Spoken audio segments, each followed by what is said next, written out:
perkenalkan, saya Nabila Nur Anissa, di sebelah saya Putri Rahman Rizal.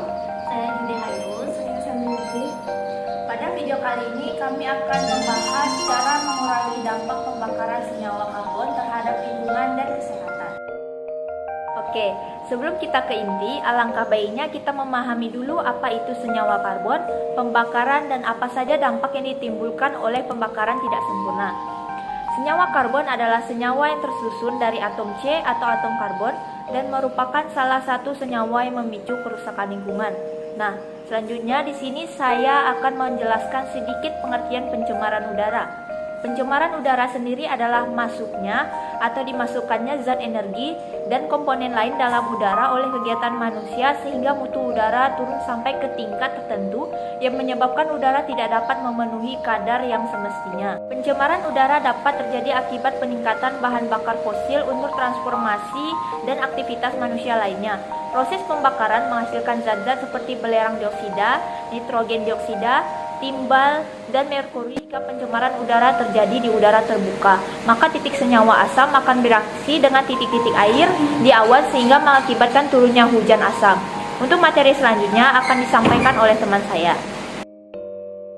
Berikut ini pengertian jenis pembakaran. Pembakaran tidak sempurna merupakan proses pembakaran yang menghasilkan sedikit kalor sehingga dapat menimbulkan atau menciptakan gas-gas yang berpotensi menjadi racun di udara. Pembakaran sempurna merupakan pembakaran di mana semua konstituen yang dapat terbakar di dalam bahan bakar membentuk gas CO2, air, dan gas SO2 sehingga tidak ada lagi bahan yang dapat terbakar tersisa. Adapun gas-gas yang dimaksud tersebut contohnya adalah gas karbon dioksida, gas karbon monoksida yang biasanya terdapat pada kendaraan bermotor, gas nitrogen oksida, gas sulfur oksida, dan timbal.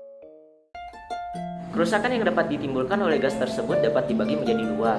Di antaranya adalah kerusakan secara langsung dan kerusakan secara tidak langsung.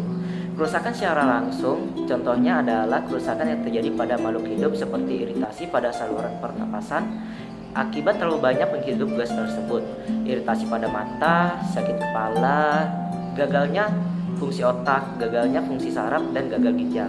Secara tidak langsung bisa dikatakan lebih berbahaya daripada secara langsung.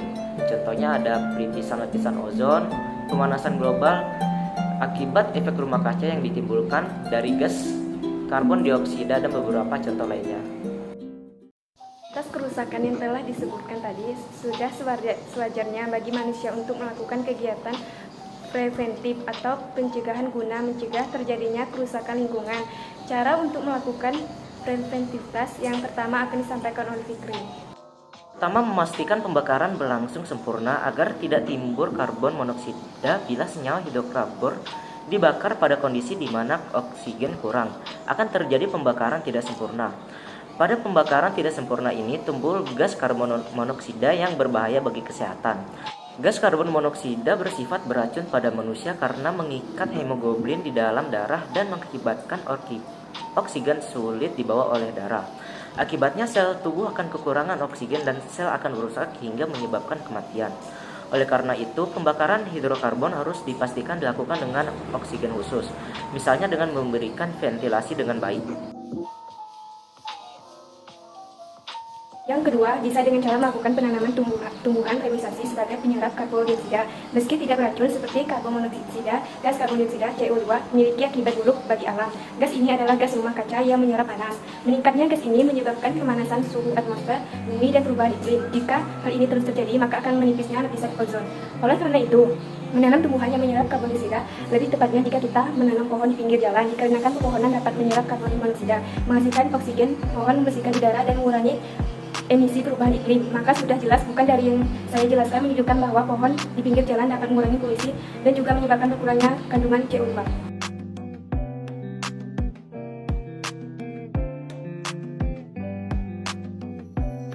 Tiga, menggunakan bahan bakar dengan kadar belerang rendah. Belerang yang terkandung bersama hidrokarbon di minyak bumi menyebabkan berbagai masalah seperti gangguan kesehatan, korosi pada mesin, dan hujan asam. Karena itu, dalam melakukan pembakaran hidrokarbon, perlu dipilih bahan bakar yang mengandung kadar belerang yang rendah. 4. Mengurangi pembakaran yang berlebihan. Pembakaran hidrokarbon berlebihan akan menyebabkan persoalan di atas meskipun langkah antisipasi sudah dilakukan. Karena itu, pembakaran berlebihan harus dihindari. Ini bisa dilakukan misalnya dengan mengurangi penggunaan kendaraan pribadi dan menggunakan kendaraan umum.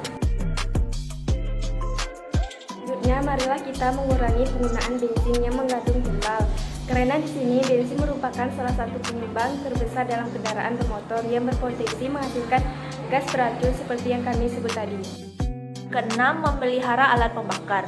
Pemeliharaan alat pembakar dilakukan dengan tujuan untuk menjaga kualitas dari alat pembakar tersebut. Dengan terjaganya kualitas dari alat pembakar tersebut, maka akan mengurangi resiko terjadinya pembakaran tidak sempurna yang nantinya akan menghasilkan gas-gas beracun.